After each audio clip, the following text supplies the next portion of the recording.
इस वक्त एक बड़ी खबर है। बीजेपी अध्यक्ष जेपी नड्डा और गृह मंत्री अमित शाह से आज चिराग पासवान ने मुलाकात की है। इस बैठक के बाद बीजेपी अध्यक्ष और गृह मंत्री से मिलने आंध्र प्रदेश के पूर्व मुख्यमंत्री और टीडीपी नेता चंद्रबाबू नायडू पहुंचे। उनके साथ बैठक हो रही है। पवन कल्याण भी अमित शाह के आवास पर मौजूद हैं। ज्यादा जानकारी के लिए चलते हैं विकास भदौरिया के पास। मेरे सहयोगी विकास हमारे साथ जुड़ रहे हैं। विकास, सबसे बड़ा सवाल जो है इस वक्त वो ये कि एकमात्र हाजीपुर नहीं बल्कि चाचा भतीजे की इस जंग में कौन ज्यादा सीटें लेगा, इस पर शायद बीजेपी आलाकमान को गुणा गणित करने में परेशानी होगी। देखिए, अभी परेशानी तो चिराग पासवान और उनके चाचा की बढ़ी हुई है, क्योंकि जो ताजा फार्मूला सामने आया है उस फार्मूले के मुताबिक अब चिराग पासवान, उनके चाचा पशुपति और हम हिंदुस्तानी आवाम मोर्चा के जीतनराम मांझी और इसके अतिरिक्त उपेंद्र कुशवाहा, इनके बीच सिर्फ 4 सीटें बीजेपी छोड़ रही है और ऐसी सूरत में इन सबको एक एक सीट मिलेगी।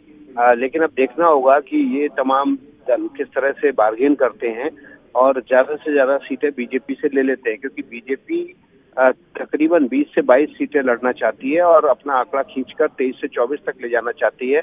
और उसके पीछे वो बाकायदा तर्क दे रही है कि हमें किसी भी सूरत में प्रधानमंत्री की जो मंशा है 370 सीटें जीतने की, उसको पूरा करना है। इसलिए लोकसभा में हम ज्यादा सीटें लड़ेंगे, विधानसभा में आप ज्यादा।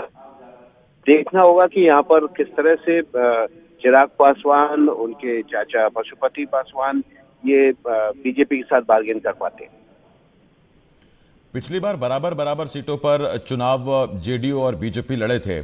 इस बार विकास आप ठीक कह रहे हैं कि ये तर्क बीजेपी जरूर दे रही है, लेकिन एक तरफ इंडिया गठबंधन से बातचीत 6 से 8 सीटों पर लड़ने के कयास, उसकी खबरें, और दूसरी तरफ एक सीट के लिए एनडीए से बातचीत।